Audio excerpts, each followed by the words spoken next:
Find the probability distribution of number of doublets in 3 throws of a pair of dice and hence find its mean.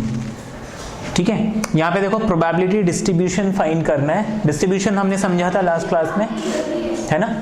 क्या था probability distribution? आपने कोई एक event define कर दिया और देख लिया उसकी क्या क्या पॉसिबिलिटीज हैं. जैसे यहाँ पे हमने number of doublets in 3 throws of a pair of dice. ठीक है, अब मेरे पास क्या है? पेयर ऑफ डाइस है. हाँ जी, सर इसमें जैसे सर हमने वो कॉम्बिनेशन वाला करा था वैसा करेंगे क्या? हाँ, इसमें पेयर ऑफ, हाँ पेयर ऑफ डाइस बोला ना. हाँ जी, पेयर ऑफ डाइस है. ठीक है, और 3 थ्रोज है. तो इसमें हम क्या करेंगे? कॉम्बिनेशन निकाल लेंगे. अब देखो यहाँ पे एक डाइस में, ठीक है, आपने क्या किया? एक पेयर ऑफ डाइस थ्रो किया. ठीक है ना, pair of dice is throne. ठीक है, इसमें आपको क्या करना है?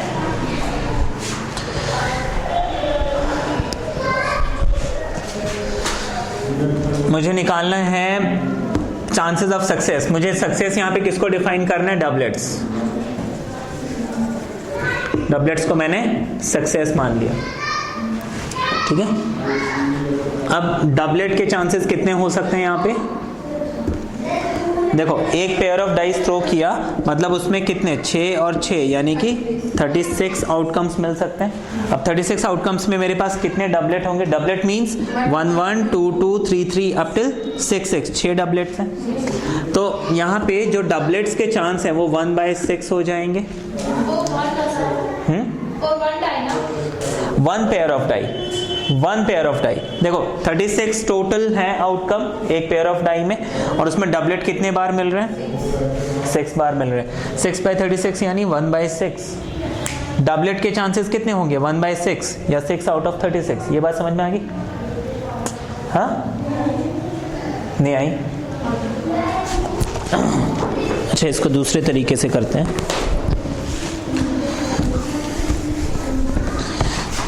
देखो, मैंने एक पेयर ऑफ डाइस थ्रो किया. ये बात समझ में आई? अब देखो, पेयर ऑफ डाइस थ्रो किया मतलब उसमें मुझे या तो 1 1 1 2 1 3 1 4 1 5 1 6 ये मिल सकता है, या फिर 2 1 2 2 2 3 2 4 2 5 2 6 3 1 3 2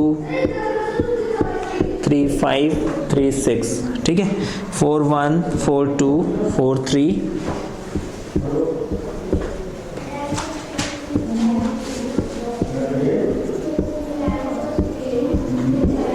फिर 6 1 6 2 6 4 6 5 6 6. ठीक है, मतलब ये दो डाइस के रिजल्ट्स हैं, लाइक 1 and 1 है ना, 2 and 1. It is not 21. 2 and 1, एक डाइस में 2 एक डाइस में 1. तो ये मेरे पास सारी पॉसिबिलिटीज है. How many possibilities? 36. इसमें मुझे डबलेट चाहिए. How many doublets? 1 2 3 4 5 and 6. ये 6 डबलेट्स है मेरे पास, है ना. तो chances of getting a doublet is 1/6. Chances of not getting a doublet is 1 - 1/6 which is 5/6. है ना, ये तो हमने समझा है. ये बात समझ में आ गई? अब क्लियर है? हाँ जी सर.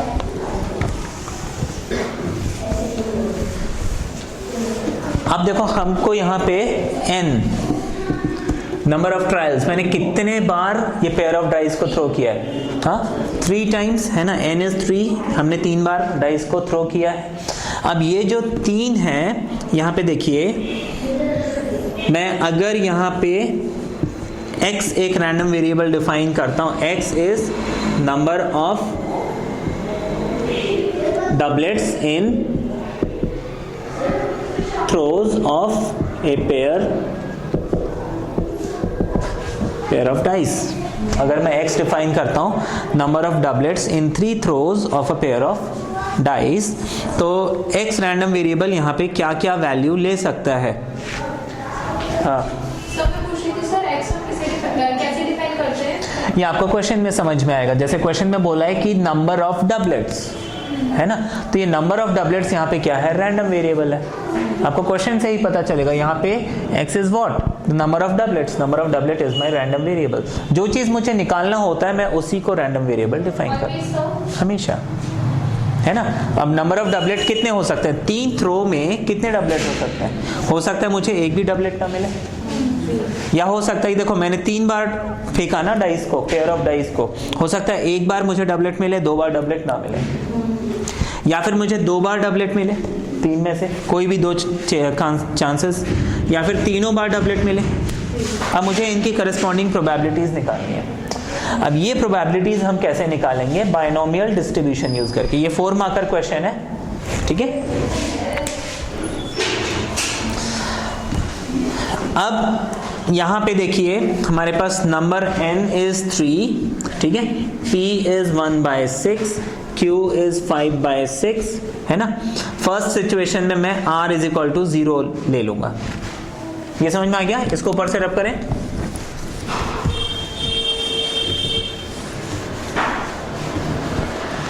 ठीक है, r is equal to 0, formula क्या है, p x equals to r equals to NCr, p power क्या था, p पावर 0, सॉरी नहीं n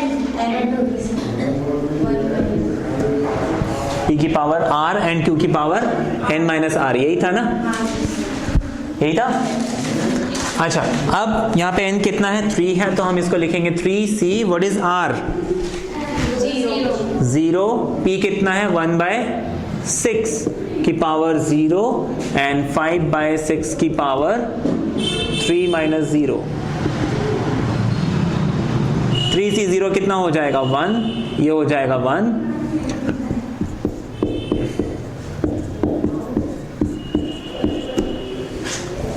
ठीक है। तो हमें 0 के लिए कितनी प्रोबेबिलिटी मिल गई, 125/216, ठीक है। नेक्स्ट फिर हम क्या करेंगे, एक डबलेट मिले उसका हम चांस निकालेंगे, तो हम लिखेंगे r equals to 1, r equals to 1, हम यही फॉर्मूला लगाएंगे, ये हो जाएगा 3c1 1/6 की पावर 1, q की पावर या 5/6 की power 3 minus 1 which is 3c1 हो जाएगा 3, है ना, ये आपको बताया है ना मैंने। NC0 आप हमेशा 1 लिखोगे, NC1 आप हमेशा n लिखोगे, एंड NC2 कितना हो जाएगा, n इंटू n माइनस 1/2, ठीक है। इसमें क्या जल्दी जल्दी आपके आंसर्स आ जाएंगे। ये हो गया हमारे पास 1/6 एंड 5/6 का स्क्वायर विच इज 3 इंटू 5 का स्क्वायर 25, 6 इंटू 36, ये मिल गया। तो यहाँ पे आ जाएगा 75/216, ठीक है। इसको हम चाहे तो काट भी सकते हैं, 3 2 6, तो 25/72 हो जाएगा, ठीक है, वो भी लिख सकते हैं हम, वो ज़्यादा अच्छा रहेगा क्योंकि सिंपलेस्ट फॉर्म में वैसा कर लेंगे, ठीक है। नेक्स्ट फिर मुझे क्या करना है, 1 की बजाय 2 निकालना है, इसी तरीके से निकालूंगा, फिर 3 निकालना है, ये मेरा डिस्ट्रीब्यूशन कंप्लीट हो जाएगा। इतना समझ में आ गया, ये तो इजी है।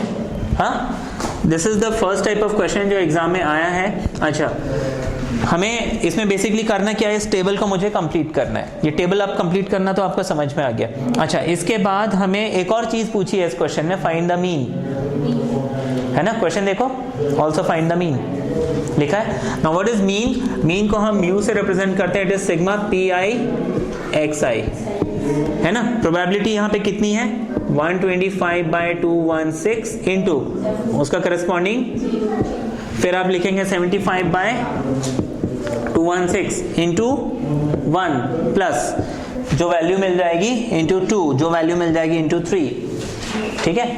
इनको जब आप ऐड कर लेंगे आपको मीन मिल जाएगा। इजी है, हाँ, इसमें कोई डाउट। ये question 2 cards are drawn simultaneously without replacement. Without replacement मतलब यहाँ पे हम कॉम्बिनेशन का भी फॉर्मूला लगाएंगे, और विदाउट रिप्लेसमेंट क्या है, डिपेंडेंट इवेंट्स होते हैं, ठीक है। अच्छा, यहाँ पे आपको बोला from find the mean variance and standard division of number of aces. देखो जब भी मीन वेरिएंस स्टैंडर्ड डिवीजन की बात आ जाती है, हमें पहले क्या निकालना है, पहले उसका प्रोबेबिलिटी डिस्ट्रीब्यूशन निकालना पड़ेगा। ठीक है, यहाँ पे हम सबसे पहले x रैंडम वेरिएबल क्या दिखाएंगे, नंबर ऑफ एसेस, है ना, क्योंकि आपको यहाँ पे निकालना क्या है, find the number of aces, mean variance standard division of number of aces. तो हमने रैंडम वेरिएबल डिफाइन कर दिया, नंबर ऑफ एसेस इन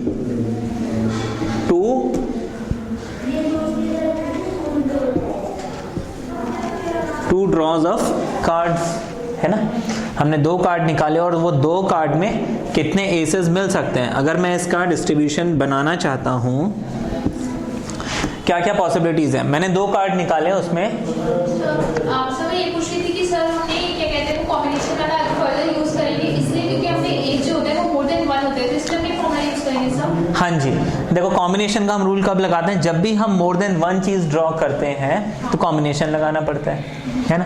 यहाँ पे हमने 2 कार्ड्स निकाले, दैट टू विदाउट रिप्लेसमेंट, मतलब बेसिकली मैंने इकट्ठा निकाला। देखो क्या बोला है, आर ड्रॉन साइमल्टेनियसली, इकट्ठा या फिर सक्सेसिवली विदाउट रिप्लेसमेंट, है ना। It means one and the same thing, या तो 2 कार्ड इकट्ठा निकालो या एक के बाद एक निकालो, है ना, एक ही बात हो गई। तो यहाँ पे रैंडम वेरिएबल x जो है ये हमने डिफाइन किया नंबर ऑफ एसेस 2 कार्ड्स में। अब 2 कार्ड में आपको या तो हो सकता है एक भी एस ना मिले, या तो हो सकता है एक एस मिल जाए, या तो दोनों के दोनों एस मिल जाए। और कोई पॉसिबिलिटी हो सकती है, 3 एस 4 एस नहीं हो सकते, एक कार्ड में तो 4 एस होते हैं। यहाँ पे हमें क्वेश्चन में क्या बोला है, 2 कार्ड्स आर ड्रॉन, तो ऑब्वियसली 3 या 4 एस का केस ही नहीं आ सकता। ठीक है, अब हम यहाँ पे क्या करेंगे, हमने टोटल हमारे पास कार्ड्स हैं 52, number of aces 4, non ace 48, ये समझ में आ गया। अच्छा, अब हम क्या करेंगे, यहाँ पे इसको ऊपर से रब कर दें। अब देखो हमने क्या किया, सबसे पहले तो x इक्वल्स टू 0 ये निकालना है। मतलब मुझे क्या चाहिए, एक भी एस नहीं चाहिए। एक भी एस अगर नहीं चाहिए तो उसकी प्रोबेबिलिटी हो जाएगी 4C0 48C2 अपॉन 52C2। ये बात समझ में आई?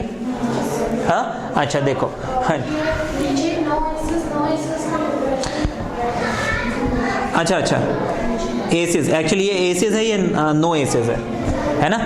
एस वाले कार्ड है 4 और नॉन एस कार्ड है हमारे पास 48। अच्छा, अब देखो प्रोबेबिलिटी की डेफिनेशन क्या होती है, favourable outcomes upon total outcomes, ठीक है ना। अच्छा, यहाँ पे टोटल हमारे पास कितने कार्ड हैं, 52। 52 में से मेरे को 2 कार्ड निकालने हैं, कितने पॉसिबिलिटीज हैं, 52C2, ये समझ में आ गया। अब मुझे यहाँ पे पहला चांस क्या निकालना है, when I am not getting any of the S. मैंने 2 कार्ड निकाले बट मुझे दोनों ही कार्ड क्या चाहिए, एस नहीं चाहिए। तो मेरे पास 48 में से कोई 2 कार्ड चाहिए, क्योंकि एस मतलब ये 4 कार्ड, एस तो मुझे नहीं चाहिए ना, मतलब 48 में से कोई 2 कार्ड होना चाहिए। 4C0 लिखो नहीं लिखो कोई फर्क नहीं पड़ता, है ना, लेकिन 48C2 हमें लिखना है। हाँ जी,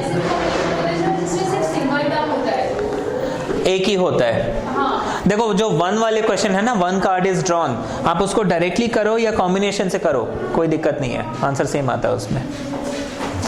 ठीक है, इतना समझ में आ गया। हाँ, इसको फिर हमें सॉल्व करना पड़ेगा, ठीक है ना। हाँ, इसमें मतलब ये 48 फैक्टोरियल मैं थोड़ा सा करके बता देता हूँ, आपको मिल जाएगा 48 फैक्टोरियल ओवर 2 फैक्टोरियल 46 फैक्टोरियल। ये समझ में आया? हाँ, न्यूमरेटर को मैंने सॉल्व किया, एनसीआर का फॉर्मूला यही होता है ना, NCR is n factorial r factorial n minus r का फैक्टोरियल, है ना। तो हमने एग्जैक्टली यही फॉर्मूला लगा लिया ऊपर। अच्छा, नीचे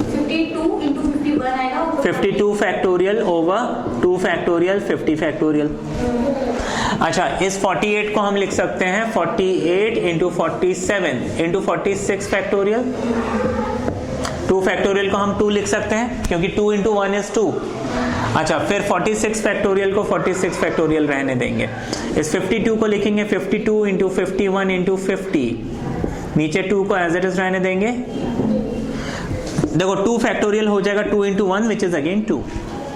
इसको हमने कैंसल आउट कर लिया। I am left with 48 into 47 over 2 into 52 into 51 into 2, ये 2 और 2 कैंसिल। अब इसको मेरे को सॉल्व करना है, ठीक है।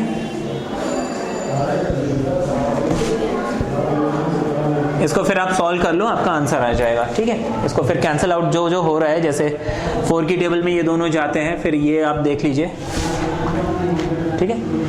ये काट के फिर आपको आंसर मिल जाएगा। तो this is probability in case x is 0, ठीक है। ये क्वेश्चन मैं पूरा सॉल्व नहीं करूंगा, है ना, ये आपको करना है, मैं सिर्फ आपको समझा दे रहा हूं इसको कैसे करेंगे। अच्छा, अगेन इसको रब करें।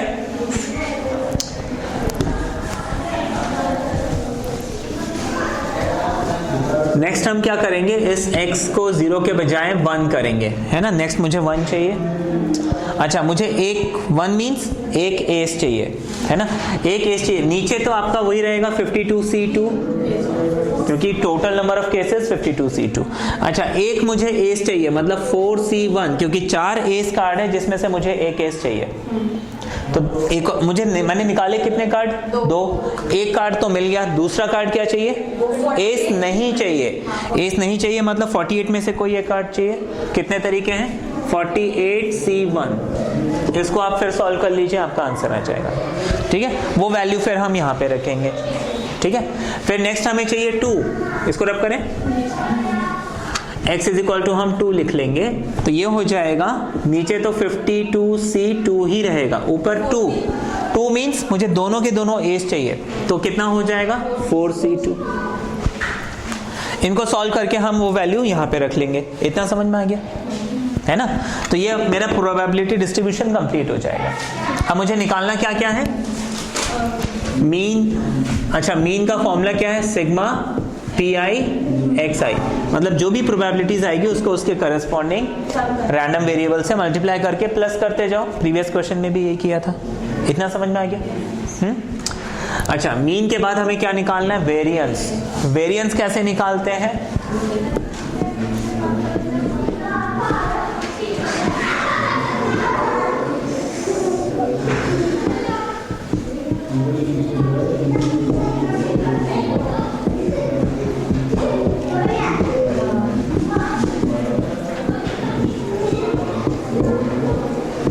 ऐसे लिख सकते हो इसको, है ना। मीन तो हम ऑलरेडी पीछे निकाल चुके हैं, तो वो वैल्यू हम यहाँ पे डाल देंगे। अब PI XI स्क्वायर का मतलब है मैं इस 0 को स्क्वायर करके इसकी करस्पॉन्डिंग वैल्यू से मल्टीप्लाई करूंगा, 1 को स्क्वायर करके इससे मल्टीप्लाई करूंगा, 2 को स्क्वायर करके इससे मल्टीप्लाई करूंगा, तीनों का सम निकालूंगा।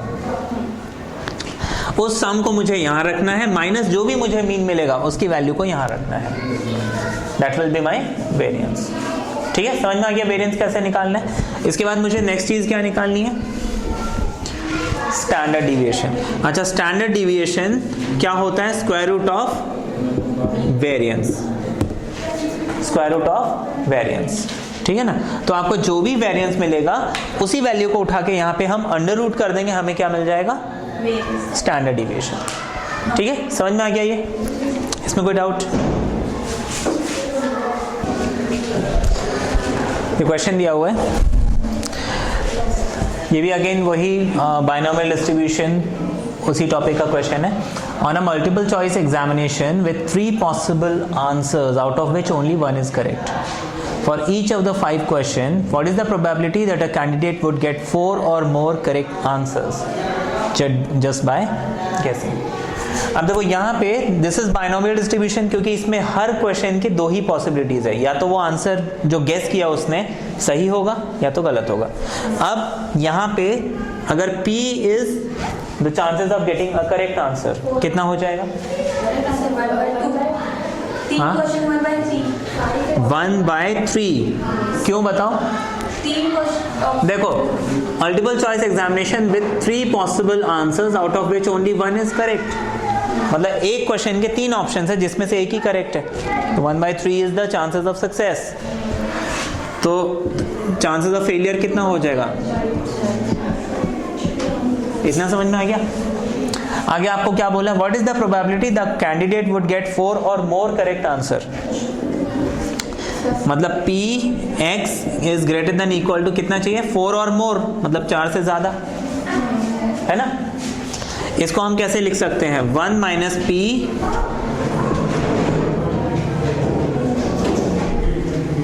चार, ये 4 से ज्यादा चाहिए।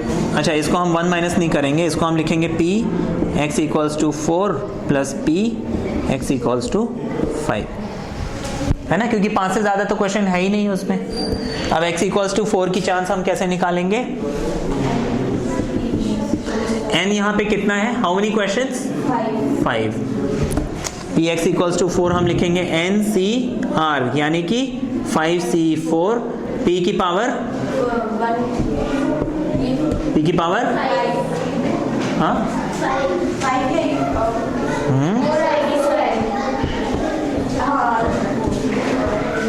5 माइनस 4 विच इज 1। ठीक है, इसको हम सॉल्व कर लेंगे, हमारा आंसर आ जाएगा। ये क्लियर है। इसी तरीके से हम x इक्वल्स टू 5 सॉल्व करेंगे, इन दोनों को ऐड कर देंगे। हाँ जी बताइए। देखो ग्रेटर देन इक्वल टू 4 बोला है ना, 4 और मोर, 4 से ज्यादा मतलब या तो 4 आंसर करेक्ट हो या तो 5 के 5 करेक्ट हो, तो आपको दोनों को ऐड करना पड़ेगा। ठीक है,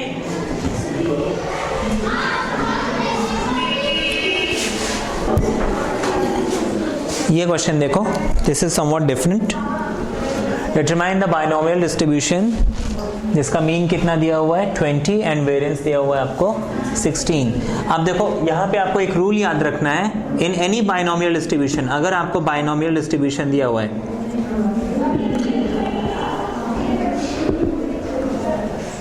ठीक है, जब कभी बाइनोमियल डिस्ट्रीब्यूशन दिया हुआ है, यहाँ पे जो मीन है वो हमेशा n इंटू p होता है, जो वेरिएंस है वो हमेशा n into p into q होता है, जो स्टैंडर्ड डिविएशन है वो हमेशा under root of n into p into q होता है। p आपको मालूम है हमेशा 1 माइनस q होता है, q हमेशा 1 माइनस p होता है। बस इन बातों का आपको ध्यान रखना है। ठीक है, अब यूजिंग दीज रूल्स, इसका जो सोल्यूशन है क्या होगा, मीन हम क्या करेंगे, let n be the number of terms, p be success and q be failure. तो हमको यहाँ पे मीन 20 दिया हुआ, that means n into p is 20, है ना। मीन अगर 20 दिया, इसका मतलब n इंटू p 20 होना चाहिए, और वेरिएंस कितना दिया 16, इसका ये मतलब हुआ n into p into q is 16। इतना समझ में आ गया। अब हम क्या करेंगे, इन दोनों एक्सप्रेशंस को डिवाइड कर देते हैं। इन दोनों को जब डिवाइड करेंगे हमारे पास n इंटू पी हो जाएगा, n into p into q हो जाएगा। This is 20 upon 16, np and np gets cancel, 1 upon q is 4 5 20, 4 4 16, या फिर q आपको मिल जाएगा 4/5, p आप निकालोगे 1 माइनस 4/5 विच इज 1/5। ठीक है, p और q मिल गया। अब इस p की वैल्यू हम क्या करेंगे, यहाँ पुट कर देंगे, n इंटू p इज 20, या फिर n into p is what 1/5 is 20, n equals to 25 100। ठीक है, मिल गया। बस इसमें इतनी चीजें निकालनी है।